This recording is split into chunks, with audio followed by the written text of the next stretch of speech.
All right, ladies and gentlemen, welcome to the Wednesday webinar. It is July the 6th, 2022, and this morning we are excited to have Joshua Youngs with us. Joshua has done a great job of incentivizing his team and doing it in a very creative way. We've even got guys that are hitting the gym because they're selling life insurance, or Medicare. So I asked him this morning to come on and just talk to us about how he incentivizes his team and brings the best out of people. So without further ado, Joshua, take it away, buddy.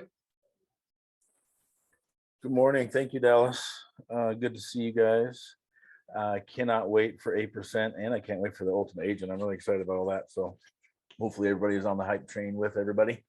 But incentivizing people, I wasn't always good at it. I used to assume that, well, everybody's motivated the same way I'm motivated. Just get out there and do it. Why aren't you self-motivated? Why aren't you doing more? But not everybody works the same and operates the same and is motivated by the same things. And so I had to first understand who I am and acknowledge where my weaknesses and my strengths are, so that I can, in essence, I've empowered my wife. She goes around and she finds out from each person on our team what their goals are, what their dreams are, what their likes are, what their dislikes are, what they're looking for to achieve. Where it's not just about, hey, let's help you sell more apps. We want you to achieve your goals, your dreams, and make those things happen. And so there's some creative stuff. Probably the most fun one I have going right now, but that's also the most scary. There's a young man named Holden on my team who's in St. Louis, and he's military. He's young guy, early 20s, military. And so for those who didn't know, I'm okay at basketball, I'm okay at golf, but I cannot do more than one push-up per hour. And so to motivate myself and to motivate Holden at the same time, put a contest between him and I, that each month we do a contest for who does the most applications. Loser owes the other one 10 push-ups per application they're beaten by. So right now, I've been the hare and the tortoise and the hare. He's been ramping up. He hit over 30 apps last month. The cool part of the process is that I also motivated myself at the same time with this particular contest, because I was able to, anytime he gets anywhere close, like within 10 apps, I get nervous about the thought of doing push-ups. And so I start doing more to do more applications, right? I'm pushing harder. I'm making myself do that. And so finding out what motivates each person, like for me, I'll take the Humana Reach Rewards program, which there's a lot of glam to it, but I don't know how much value it has to it in the grand scheme of things. I've qualified as ambassador 2 years in a row, and in reality, for me personally, there's $1,000 of marketing money. There's training from Kaplan. There's a big Zoom call they let you be on, which I don't know what the value of the Zoom call was. I guess you don't do retreats anymore. But for me, the 2 trophies that I have sitting behind me were what motivated me. Like for me, I wanted the trophy.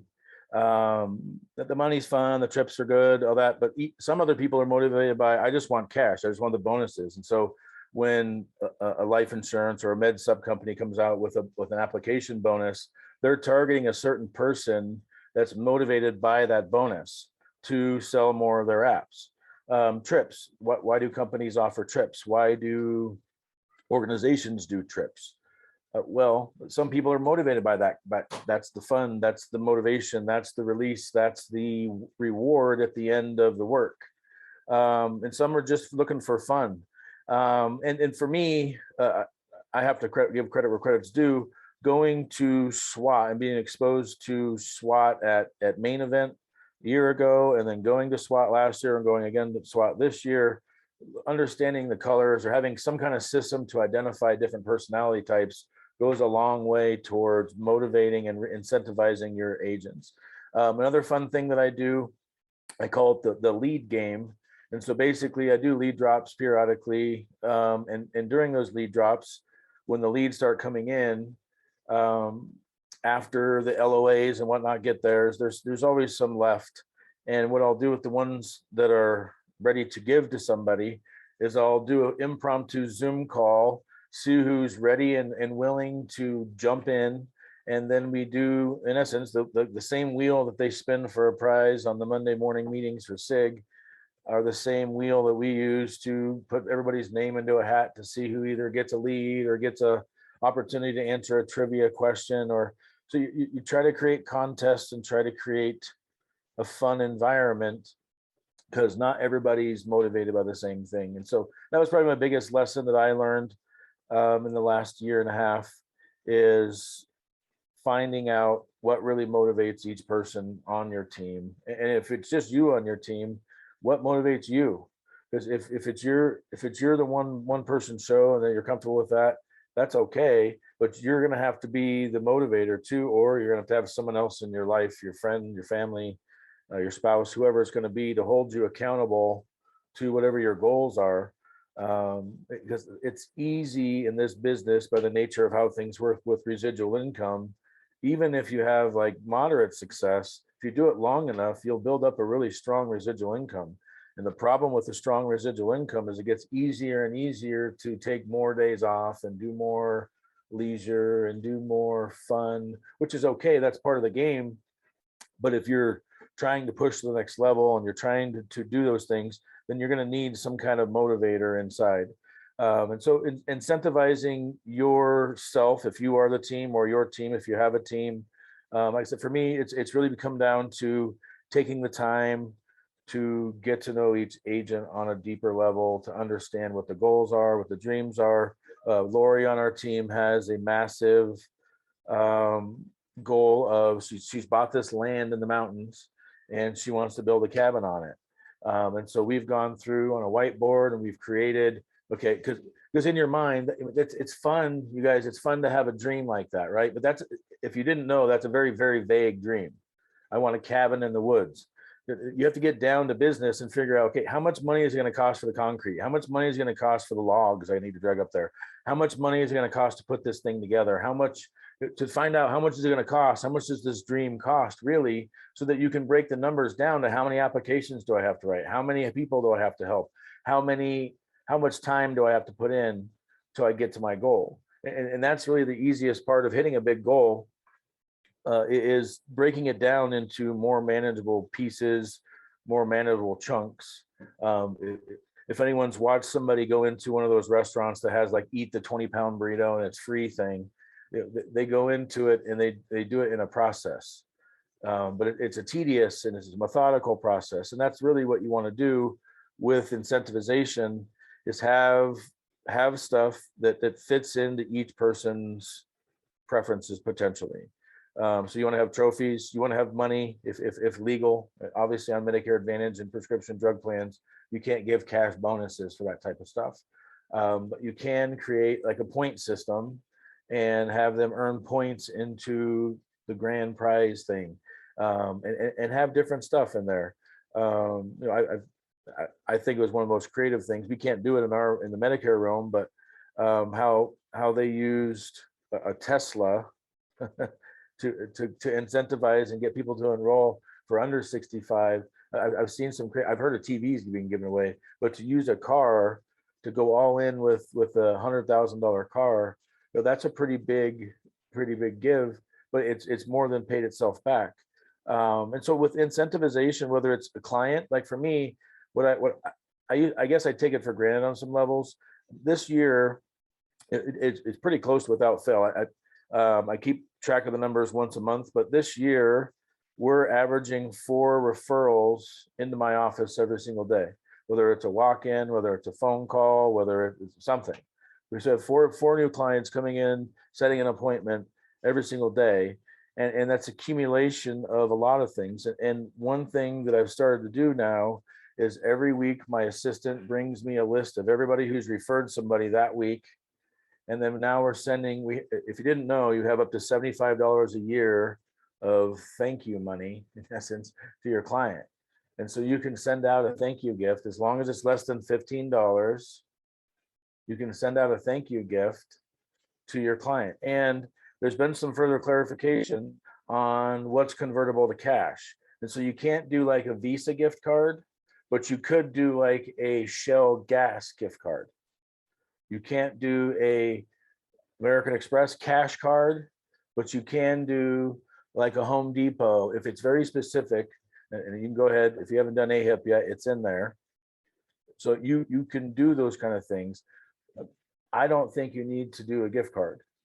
For me, it's been more about personalization. And so one thing that we've started to do to incentivize our clients to send us more referrals is creating a custom gift.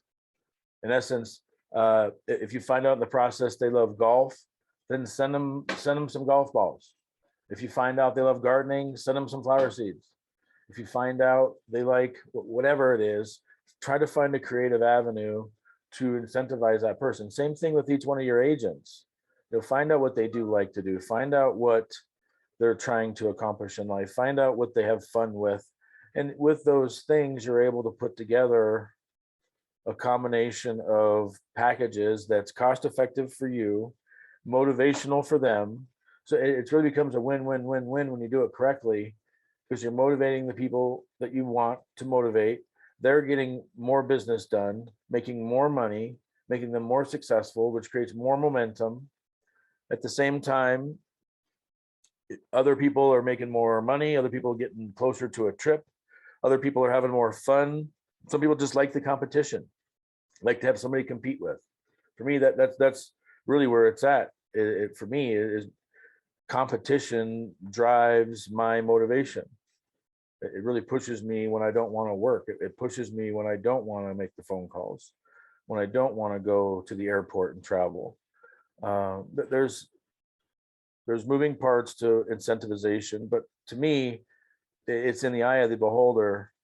And each person on some levels, you have to creatively learn how to have them hold their own carrot. Because otherwise you spend too much time chasing their carrot for them. And that's a lesson I learned the hard way too, is you can't want the carrot more than they do. When it comes to incentivizing downlines, again, for me, it's personalization, it's cost effectiveness. There are ways to waste money where you don't get the return on the investment that you should. So you want to be choosy with your incentive dollars, same as you are with your marketing dollars and your recruiting dollars and all of that. But some people, I recently, the last 2 weeks, I did client appreciation lunches. And so I gained like 8 pounds last 2 weeks because I had to go out to eat with my clients every day of the week for 2 weeks. But during that process, I had one couple that came to like 3 of them, right? And so some people are chasing the free stuff. And you're going to have that no matter what you're trying to do when it comes to incentivizing things. But create for yourself your own culture of fun, and copy what other people are doing. If you see something else and you think, hey, that's really awesome, I should do that. Don't just think it, like do it. Like make a plan, put it into action. If you have to take baby steps, take the baby steps, but take the action that gets you closer to providing that incentive package that you would want, or that, more importantly, what they would want. So yeah, I guess at this point, I'm just going to open it up. If anybody has any questions about anything that we're doing to motivate our team. There's a few people on the team. Amber's on. I don't know if anybody else is on. Anybody have anything? Maybe have any input on what you do to motivate yourself or others? What about you, James? I see you're driving somewhere. What do you do to motivate yourself? To motivate myself, Yeah. I mean, I write down my daily goals every day. I want to, and my monthly goals, my yearly goals. I like to review them every morning. What's the reward though? What's the reward if you achieve them? Accomplishing the goals. I mean, Just a sense of accomplishment. You don't have a reward at the end of it? Not really. Like a new pair of shoes or nothing? Yeah, nothing? I mean, yes and no. Okay. So whoever has James in his downline, he's the easiest guy to motivate. You just give him goals to crush, and he just wants to crush the goal. That's awesome. But that's an example of, see, I could have easily wasted money on a trophy and money and trips that wouldn't, maybe James appreciates them, but it's not going to motivate you to work harder. Sounds like. I think you, from what I've gotten to know you, you just enjoyed the process though. I do. what I do definitely do. You have a team that you're mentoring? I'm building a team now, and Okay. I jumped on the call late, but I am building a team now. So I'm curious to see what everybody else is doing to motivate their team, because I feel like I'm a constant babysitter. Like, hey, what Well, did you do today? We are. We are. So yeah. those of you that are looking to build a team, you become what's called, you're herding cats. If you never heard that expression, that's literally what it is, because everybody does what they want. And if you've never owned a cat, that's exactly what it's like. So when I grew up in my house, my sister brought home a cat from the ditch, and that one cat, like gremlins, I crap you not, over the course of like 2 years, all of a sudden we had 52 cats in our house, and there was more outside. So I don't know how many cats we really had, but it got way out of control really fast. And what I learned was cats don't listen to nobody.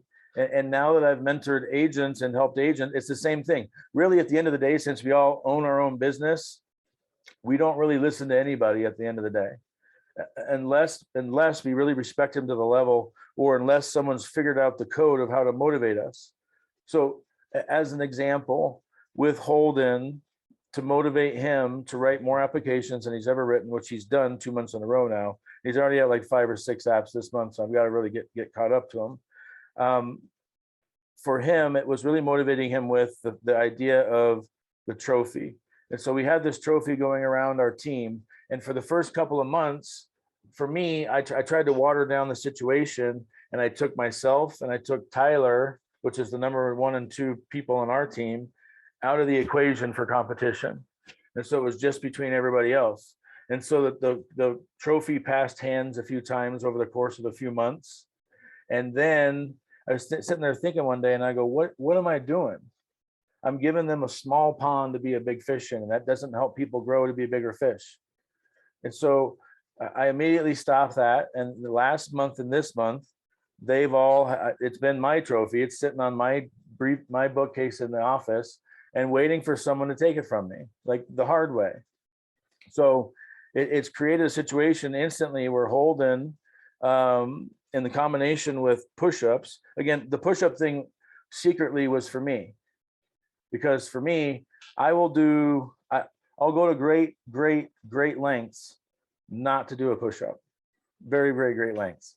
And so for me, getting in a contest with Holden, in one, he can do push-ups all day. And I'll tell you guys, last month, he owed me 320 push-ups. And this month, he owed me 310. And he thought it was a win because he owed me 10 less. Now, I'm nice and I'm not cruel and unusual. And so he's able to do 10 a day until he gets all of them done or whatever. He doesn't have to do 320 in a row. Otherwise, he wouldn't be able to carry a briefcase. He'd be so ripped. But so in the process, it's a win-win-win for everybody. He's out there more motivated.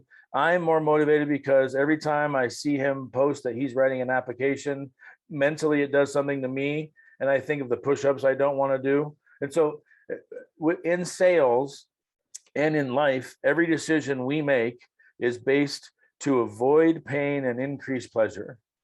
And so for me, sometimes I have so much pleasure in my life because I'm so spoiled.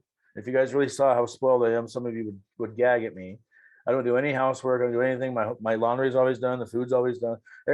I have adult Lunchables created for me. I live a very pampered existence, And so for me, I appreciate that because it offers me an environment to put forth my best effort. And that's accumulation of a lot of things, including having the right people in your team, in your family.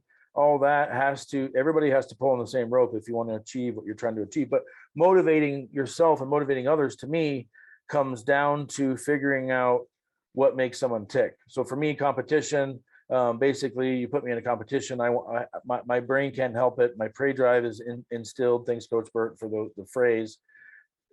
For me, I go into fight mode, and I really attack things on a different level when I'm in a competition versus when I'm not. Or AEP. For me, AEP is the funnest time of year because it's where I can challenge myself to go to levels that I didn't know I could go to, at the same time watching everybody else pretend like they're working and wondering why they're not writing apps. Like, I'm going to talk a little of this, Matt, because he's not on here, but he can maybe hear me in the back hallways if he's there. But Ty James and his team got in a contest with Tyler and I. And I didn't even need Tyler. You could just take Tyler out of the equation, and I whooped his whole team by myself, including him. But here's where it was really satisfying. There was several times where on Sunday, while I'm out writing apps, and in between I'm posting pictures of writing apps, I look on Facebook and where's Ty at? Ty's at the Cowboys game. Ty's at blank. Ty's at whatever. And then they're wondering why I'm lapping them on applications. How is this humanly possible? Well, because my priorities are different. Your priorities are family time all the time. My priority is family time after it's grind time. And there's just a different mindset there. And so it's okay if you don't want to be writing 500 applications in AEP. But I can tell you January and February are much more fun when you do. A lot more fun. I'm still living off of my AEP money right now. Like the stream of income I can provide you, some people in the business just are seasonal. There's what are called seasonal agents. They just write an AEP, then they disappear for the rest of the year. And that you have to motivate that person differently than someone like Holden or like me or like you. So motivation is not a tricky thing. What it really is finding out where people's point of pain are, because point of pleasure does not move people as fast as point of pains do. So find where the point of pain is. Again, for me, the point of pain was doing a push-up. So I had to find someone who was willing to engage me in a contest where they wouldn't mind if I whooped them for a while. Because again, raise your hand for those on video. Who wants to do 300 push-ups? I didn't think so. Okay, James does. Good. Well, I'm going to get you in a contest with Holden, and now you have to outproduce Holden or you owe him push-ups. But again, those are the kind of things you got to figure out. Find the point of pain, and the point of pleasure, because the point of pleasure is the reward. The point of pain is the motivator.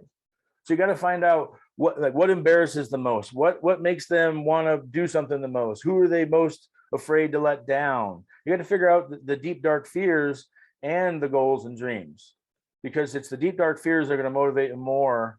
You just got to do it delicately. Don't be mean about it, but use it as the motivator by reminding them to remind themselves. You don't have to say it. You just got to remind them. And once you have the conversation once, you can just say point of pain. And then they immediately know what you're talking about. But again, that's my biggest advice. I have to run at the skedaddle to the airport and go into a mastermind. I don't know if I'll enjoy it or not. I haven't been to the backwoods in a while, but I'll let everybody know how it goes. But yeah, if anybody has any questions or anything, as always, please reach out. Hopefully everybody on this call was like mandatorily required to be at 8%, I think. If not, you can consider this your mandatory requirement request. You're being voluntold that you should be in Dallas, or at the very minimum be on the stream. But trust me when I say the stream's not the same. It's not even the same. Excuse the analogy, but I can't think of a better one. It's the difference between watching porn and being the porn, right? There's no difference.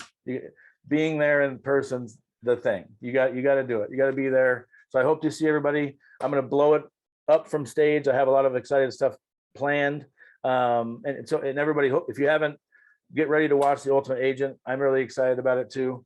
But if there's anything I can do for any of you to help you in any way, please let me know. I don't bite. I don't have any cost or obligation, just like everybody else. You don't have to pay me if you want my help. You just got to reach out. So thanks for your time. Hopefully I gave you something of value today.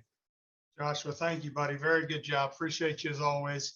And never fails. Anytime I need a good pick me up, a good training, I can always go to Joshua. So I appreciate that, man. So, all right, guys. Well, that is it for today. Get out.